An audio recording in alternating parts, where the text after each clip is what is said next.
What's up, everybody? Good afternoon.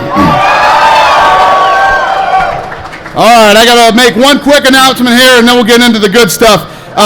We just did a huge deal with Metro PCS. They're now the official wireless partner of the UFC in the United States of Puerto Rico. It's a multi-year deal that kicks off at UFC 141 this Friday, and we're going to be pumping out a ton of exclusive, unique content available only to Metro PCS customers.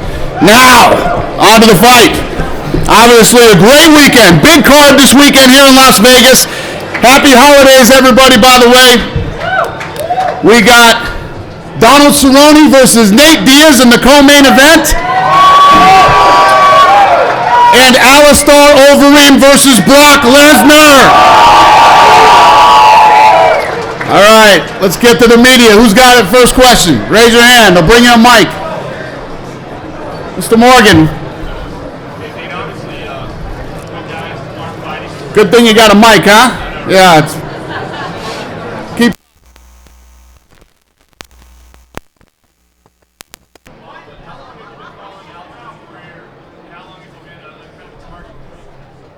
Well, you know, I'm one of those guys that talks a lot of smack to guys that aren't in the UFC, and Alistair for a long time. Listen, he's a big boy. He's done some big things out of the UFC. Now he's coming in. He's fighting Brock Lesnar. Say what you want about Brock Lesnar. Brock Lesnar has achieved a lot of things in the short time that he's been here. Alistair Overeem is a veteran, 205 pounds. He fought all the best in the world, and at heavyweight. Former Strikeforce champion, K1 champion, et cetera, et cetera. And this is his first fight in the UFC. You never know how good anybody is until they fight. We'll find out on Friday night.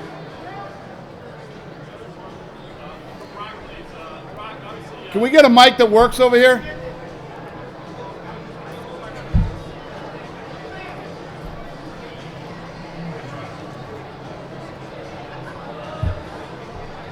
All right, who's the mic guy, man? Turn the mics on. No, try it again. This is great. All right. What's up?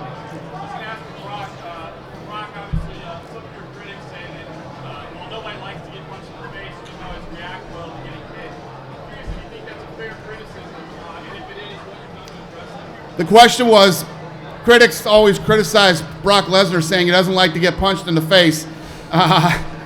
Who does? And how, what do you have to say to that? I just been working on trying to become the best heavyweight fighter that I can possibly be. Obviously, we're you know, I've been through a lot of different things in the last couple of years. Been focused on my stand-up game. Obviously, everybody knows I'm a wrestler, and I really don't know anybody that enjoys getting hit in the face. It's not that I don't enjoy getting hit. It's just we've worked on things to try to overcome my defects and try to polish things to be the best. You got to be a well-rounded fighter in this organization, and that's all I can try to do. And one final question for. I think it's working. Go ahead. Okay. One final question for Alistair. Alistair, you said you were a fan of Brock's, before you came to the UFC. Now you've gotten to spend a little time around him, filming promos and taking pictures and stuff like that. What are your impressions of him now that you've had some time around him versus what your expectations were? Yeah, I don't really have any expectations of him. Emotionally, there's not really any emotion. All I can say, I'm trained. I feel good. My shape is there, my conditioning is there, and I'm really looking forward to fight Mr. Lesnar for this Friday.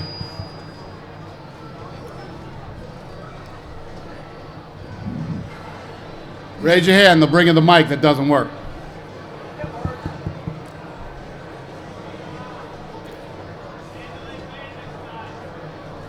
Brock, over here. Oh, it's working. See, there you go. Can you talk a little bit about how over you are over your health issues and how much you have put that aside to concentrate on the work, on the preparation for your fight against Alistair? My health is 100%. The surgery was a success. If you guys follow the media, that question has been answered about 3 million times. I feel good. I'm ready, excited. Everything's in line. I just want to fight right now. That's it. You're fighting a guy who's debuting in the UFC. You were the UFC champion, the heavyweight champion, and you are the underdog. Does that add a little incentive to you for Friday night? The underdog with a big fucking bite, all right?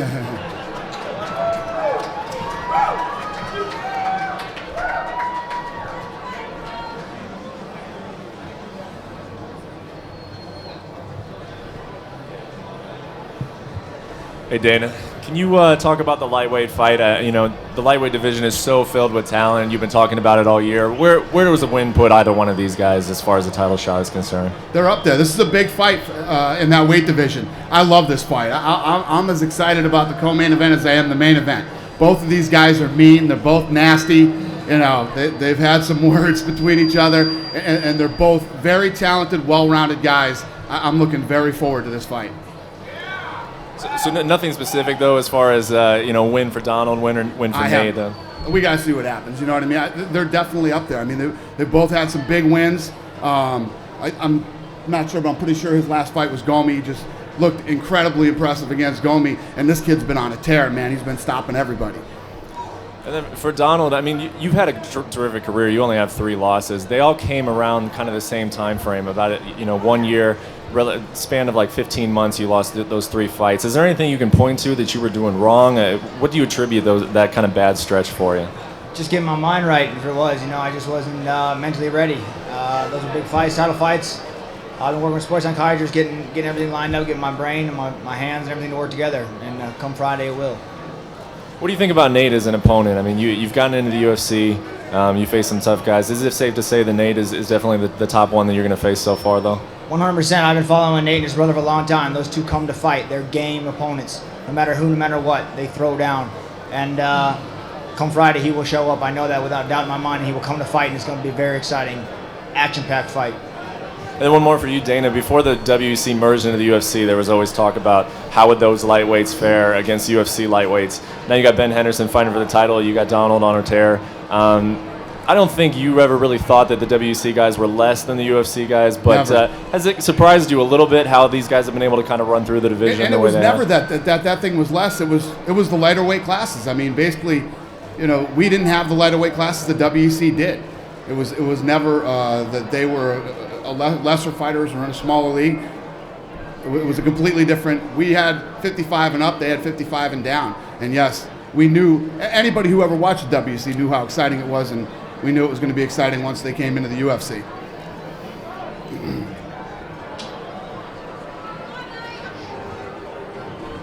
Is that it? You guys done? It's over? Right here. All right, Alistair, I think I saw that you predicted a first-round knockout in this. Why so confident? It's more if I look at the fight analytically, the type of fighter that I am, type of fighter that Brock is, we're not the guys that wanted to go to the second round.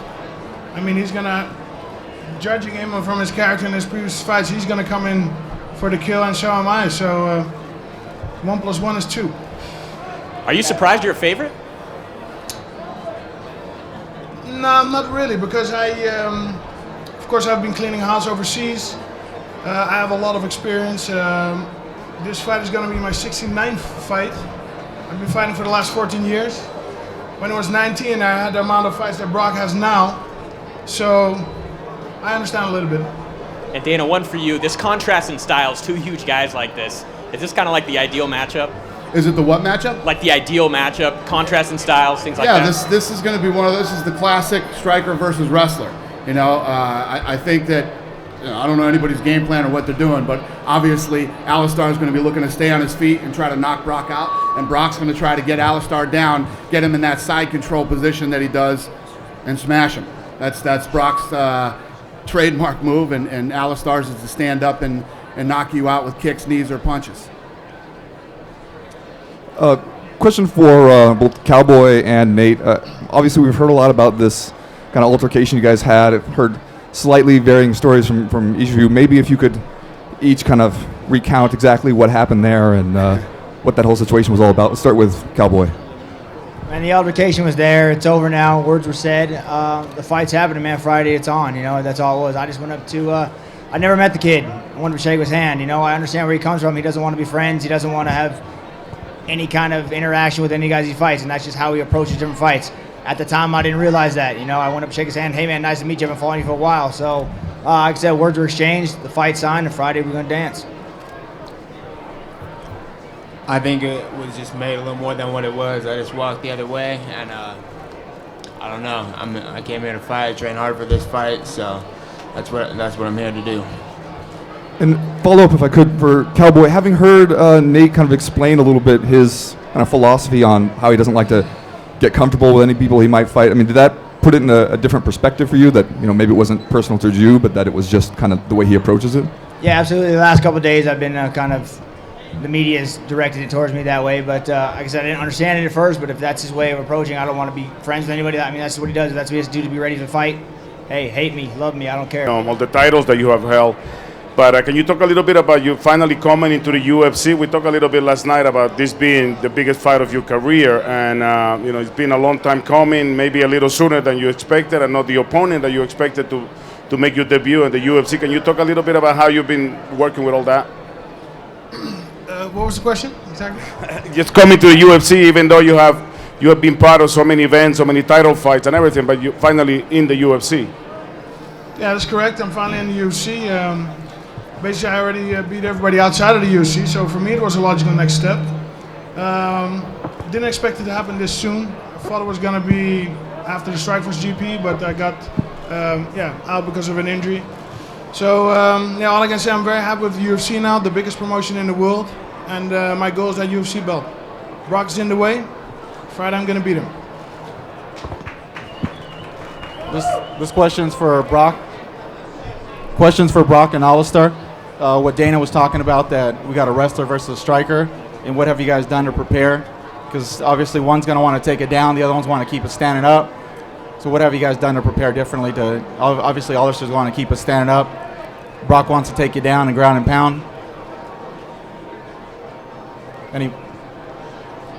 I'll go first. Yeah, I think you should never underestimate your opponent. So I think what Brock does is pretty straightforward. I think he has got better in the stand-up because mixed martial arts is a very complete sport nowadays, and he needs to be less one-dimensional and more, get a better stand-up. So, but you know, I'm ready for wherever the fight will go. If it's gonna go to the ground, I'm ready. If it's gonna be standing, I'm ready. I'm ready. What he said. Yeah, okay. They asked me to stand up. Hi, Dana. Hey, how are Happy you? holidays. You too. Good to see you. You too. So, I know you love to talk about what guys write online and how they love to come up with theories and keyboard warrior type things. So, the theory is that you wanted Alistair to fight Brock because you wanted to embarrass him because you didn't respect, you know, the other organizations, and that you're throwing him to the wolves and you specifically wanted him to lose. I just wanted to hear your comments on that theory. Well, here's the thing. No matter what anybody comes up with or what their ideas are, I have nothing to do with the fight. We make the fights, and these guys go in and fight them. Like Alistair said, he's been fighting since he was 19 years old or before that or however long he's been fighting. He's had 69 professional fights. He's one of the best 205-pounders in the world. He's one of the best heavyweights in the world. I don't make that decision on Friday night. They do. Right, and also just the idea though of your thinking. You had said initially that you were going to just give him a title fight, and that part of it was that, you know, Alistair wanted to fight right away. So did you want to give him the title fight because he was the Strikeforce champ, and you just wanted to unify? He was the Strikeforce champion. He could have come in and fought for the title, but everything is determined by timing. Timing when guys get injured. Junior Dos Santos just fought, and he didn't want to wait. He wanted to fight. So we got him a fight. We brought him in, and Brock Lesnar was ready to go, and so was Alistair. And that's great. And Alistair, I know we talked yesterday, but yeah, I mean, what do you make of that when people say that and have really, I guess maybe not paid attention to you before, but who think that this is a gimme for Brock? He's the favorite in the fight. He's like a 1.5 favorite. Yeah, another thing is once you start paying attention to what people write on the internet, if you start doing that, there's no end in sight. So better just focus on what you need to do. That's what I've been doing. I'm training, and let the guessing for you guys. Thanks. Now, hey guys, kind of to give props to the large crowd that's been waiting hours to see you guys. Can you tell us what it's like to look out at everyone, all these fans that are here for you. Starting with you, Nate. I'm happy everybody came out for the show. I'm glad Friday night I get to showcase my skills in front of everybody here in Vegas on New Year's Eve and represent my team, my brother, my family, and my training partners at Cesar Gracie fight team and the UFC. And thanks for coming out. Appreciate it.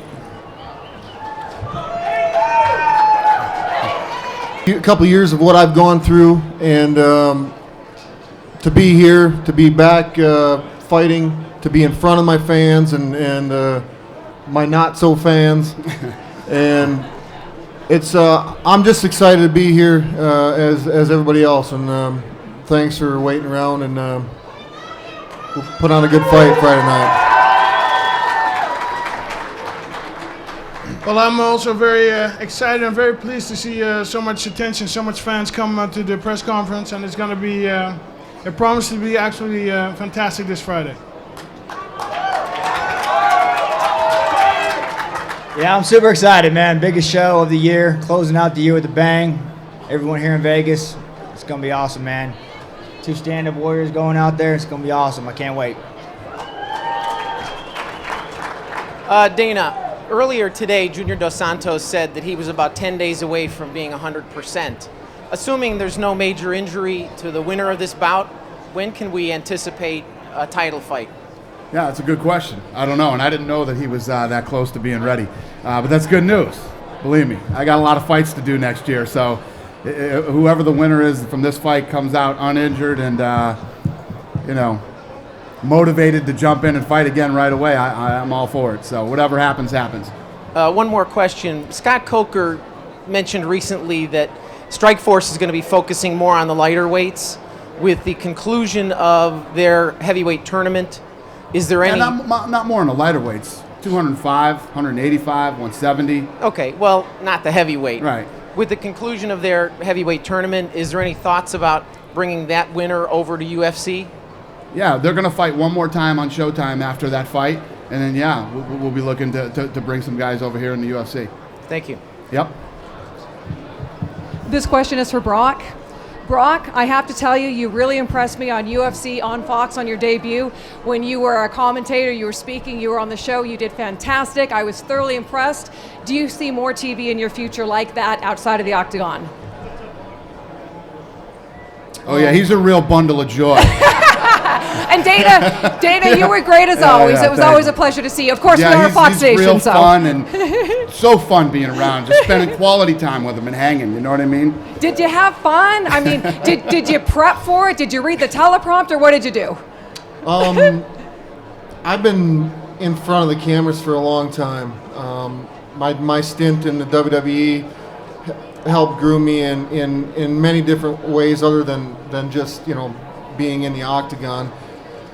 Now this is my presence here is to showcase my skills and to showcase amateur wrestling and just as these other guys showcase kickboxing or jiu-jitsu, and they all come from different backgrounds but I really did enjoy the Fox the analytical side of things and up until now I haven't really given it much thought. I'm a fighter right now. Gotcha. And that's what I want to do right now. Well, we're a Fox station, so we'll see you back on Fox January 28th. Woo! Thank you. Question for Alistair over here. Alistair, I know you're very much into titles and getting as many accolades as possible. If you do win the UFC heavyweight title at some point, I know that's a goal of yours, you will be the first British-born UFC heavyweight champion and the first Dutch champion since Bas Rutten. Is this something that you think about? Is this something that you'd like to have one day on your resume? Definitely. The UFC title would be the crown of my career, but let's not look ahead of things. Let's not look ahead of Brock Lesnar. Focus on Friday, and then what comes after comes after. But the UFC title definitely is on my list. And a question for Brock over here as well. you mentioned obviously your background in WWE, and it seems as though you've turned a corner in terms of acceptance. People no longer really refer to you as a former WWE wrestler. They call you former UFC champion. Do you still feel as though you represent that world, though, being the probably most popular guy to come over from that world into this world? Well, I was a former WWE champion. I mean, if you've lived in a cave for the last 50 years, you probably think it's real, but it's not. Sorry, but but at the end of the day, what got me to that stage was being an amateur wrestler and being a Division I NCAA champ, and so it's just been my career, and I haven't labeled myself that. I go as Brock Lesnar, the UFC fighter, and you guys can put whatever label you want on me. I don't really give a shit. Okay, and then just a quick one here for Donald. Yesterday at the media workouts, it sort of overlapped. When you came in, Nate was still around. Nate wasn't really happy about that and left. I was wondering if you did that on purpose. Did you try to expedite things to sort of work out in front of them? Was that sort of gamesmanship on your part, or was that just a coincidence? No, it's just a coincidence. Brock was coming right in behind me. I was in the back. They're like, "Hey, we got to bring you out. Do you mind going out there and working out why he's out there doing?" I was like, "No, I mean." So it just happened to work out like that. Wasn't planned by any means, but shit, I don't know. Okay. And final question for you, Donald, as well. You've talked about the mental aspect of the game and how you've sort of overcome that. You've worked with a psychiatrist. This is the highest that you've ever been on a UFC card and the most promotion you've received. How are you dealing with that mentally and not letting that get to you? And that's the goal. That's what I've been working the hardest to get to. See if I can come alive Friday night, and everything's going good. Mentally, I'm the strongest I've ever been. Physically, I feel the strongest I've ever been. So, it's time to get it.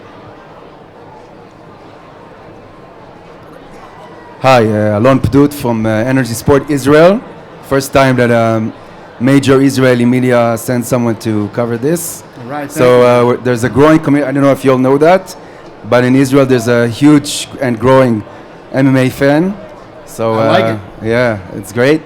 And my question is actually for you, Alistair. You've been on a tear.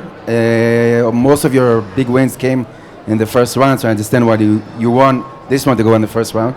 But in your last fight with Verdum, you kind of struggled in the third round. It seemed like you were a bit tired, even exhausted, I might say. What happened there, and can you sure it's not going to happen in this fight if it will actually come to the third round? Well, what happened was it may seem that not a lot happened in the fight, but a lot did happen.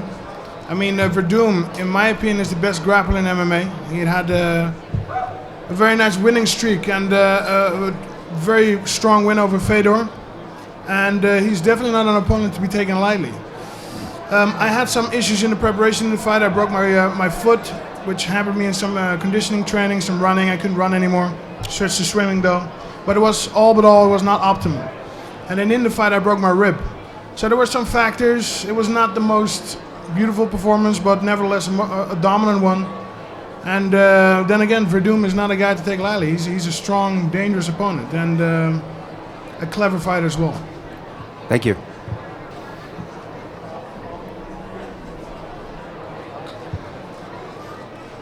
This question is for you, Nate Diaz. Cerrone said if you stand up with him, he will knock you out.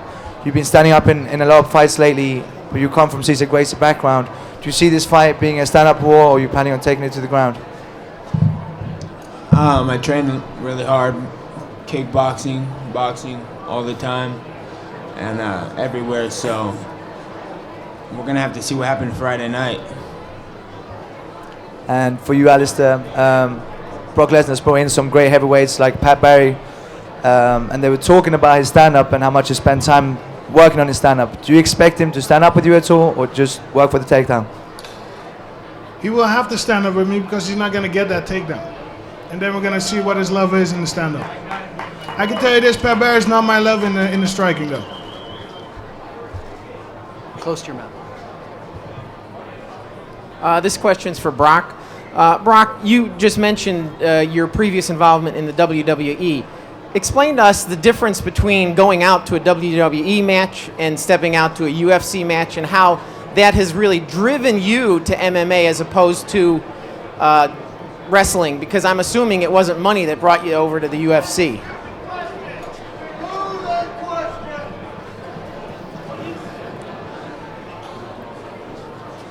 When I was in the WWE, I mean, it's show business. You know, we go out.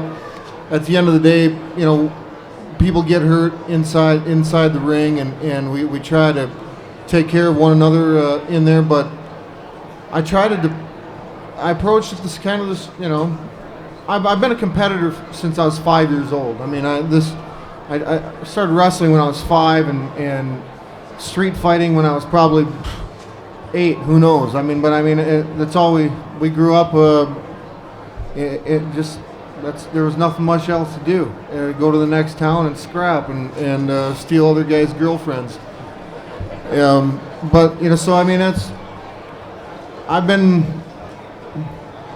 I've had over 100 wrestling matches. You know, so I don't even know what my UFC record is. I don't care. As far as I'm concerned, we're both going to step in on Friday night, 0-0, and that's the way I approach this. You feed off of your last fight. It's over and done with. You turn the page, and life goes on. You try to become a better fighter, and that's where I'm at.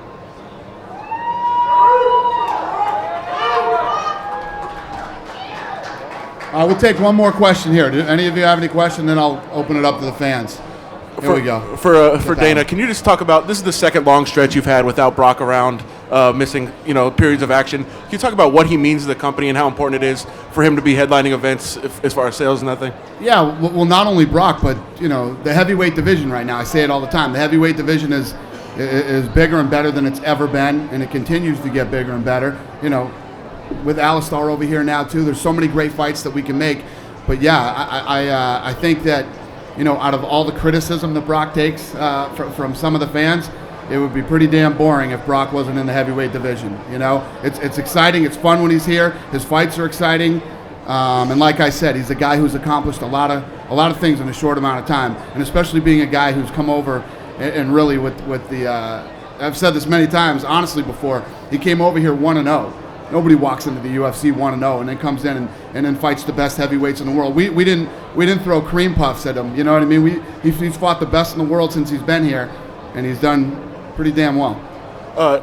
As this is Alistair's introduction, really, to the American fans. As a promoter, as a company, how concerned are you that so much of the talk leading up was about the testing policies and all that leading up to, instead of introducing him to the fans here?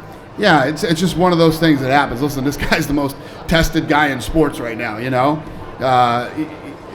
For those of you that know the story, he was over there. His mother was ill, and he was over in Sweden. Thing got mixed up. He came over here, did everything he was supposed to do, got tested, and here we are today. Right. And last question for Donald. Will you try to shake Nate's hand after the fight? Will I shake his hand after the fight? Probably not, no. All right, I'm gonna pass the mic out to some of you fans. Here's the rules. Don't ask me for tickets. Don't ask for anything. I'll be on Twitter tweeting tickets, and you know this, so just think of questions that you want to ask me or the fighters that do not pertain to tickets or any other crazy stuff like that. Fight questions. Raise your hand. Who's first? All right, my man. What's your question? You don't have the microphone. This guy does. This is for Brock. Okay. We haven't heard a lot about Alistar's jiu-jitsu, and I think it's very underrated. Would you agree with that? And do you think he could get you in a guillotine, which is probably his, best maneuver, in my opinion? We've watched all of Alistar's fights. We've studied him, and I believe that we've left no stone unturned, and I'm prepared for anything. You can't underestimate anybody. I mean, in this division and in this organization. So anything can happen at any time, and that's just the way. Somebody's going to enter the octagon and win, and somebody's got to lose. That's why you people pay big money to see who does that.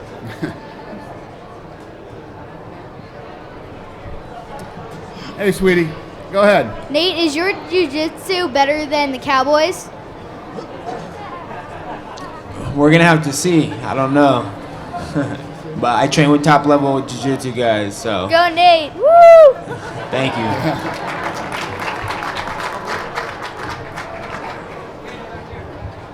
Yeah. Yeah, I see. Go ahead, buddy. Yeah, a lot of the fights that have been like advertised on Fox have been a lot of like striker matches. Are you doing that purposely because you think that the general public won't really accept like a lot of jiu-jitsu? And do you plan on rolling out more like heavy jiu-jitsu fighters in the future? We absolutely, positively do not even think about that when we make matches. We make the fights. The thing is, everybody asks me all these questions about the Fox deal. What about this? What about that? Fox knows what they got into. They're in a 7-year deal with us, and they know what the sport is. They know what it's about. The hardcore fans and the people who have come on over the last 4 or 5 years understand the sport, and the rest of the world will too after the next couple of years. We don't have to put on just strikers. You guys know how exciting when 2 grapplers go at it, and it's just as exciting as any knockout or any stand-up war. So no, we don't think about that stuff.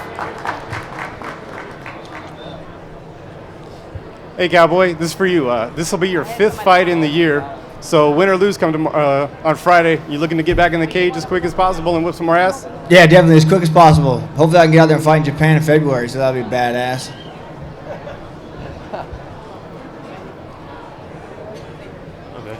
This question is for Brock. We've seen a lot from you. Obviously, athleticism, size, speed, and strength. One of the most underutilized weapons that you have is your reach. You have an 81-inch reach. That's one of the top. I believe the 84.5-inch is the longest in the UFC. So, what have you done to work on your boxing? We've seen what a reach does for John Jones. What have you done to utilize that? Obviously, your infancy, basically in your career, only 5-2, only 7 fights. This is your 8th. What have you done to work on your boxing? What have you done? Because that's just another weapon that you could really utilize, and that would be something that you'd be even harder to fight. Like I said before, I started wrestling when I was 5 years old. It's conditioned in my DNA. Wrestling is in my DNA, and so I think just repetition of sparring and having Pat Barry in my gym and in front of me. And being able to just condition my mind and get it in my DNA that it becomes instinctive. Got one over here. How you doing, Dana? Hey, buddy. In light of John Jones's victory, are you still thinking about putting together a John Jones Anderson Silva super fight anytime soon? People keep asking me that. I don't Okay. know. There's a couple other fights that have to happen in those weight classes. Obviously, Evans, the winner of Munoz versus Sonnen. That's so right. we'll see what happens down the road. I mean, the more John Jones fights, the more the more I open up to it, I guess. The kid's so young. I hate to rush anybody into anything crazy. The kid's just won the title. He's at I don't know, 1 or 2 defenses. I don't know what the number That's is, right. but he gets nastier and nastier in every fight, and we'll see what happens. Cool. Thank you, Dana. Thank you. We'll take one more. Yeah, this is for Brock. Hey, Brock, what do you got to do to win your fight on Saturday? Just go out and perform to the best of my capabilities. Control the fight and make it my fight. And I think that's everybody in this organization. If they can go out and be successful at their game plan, good things happen. All right, you guys, thank you very much for your support. We appreciate it. We're going to rip this stuff out of here and face these guys off for photo ops.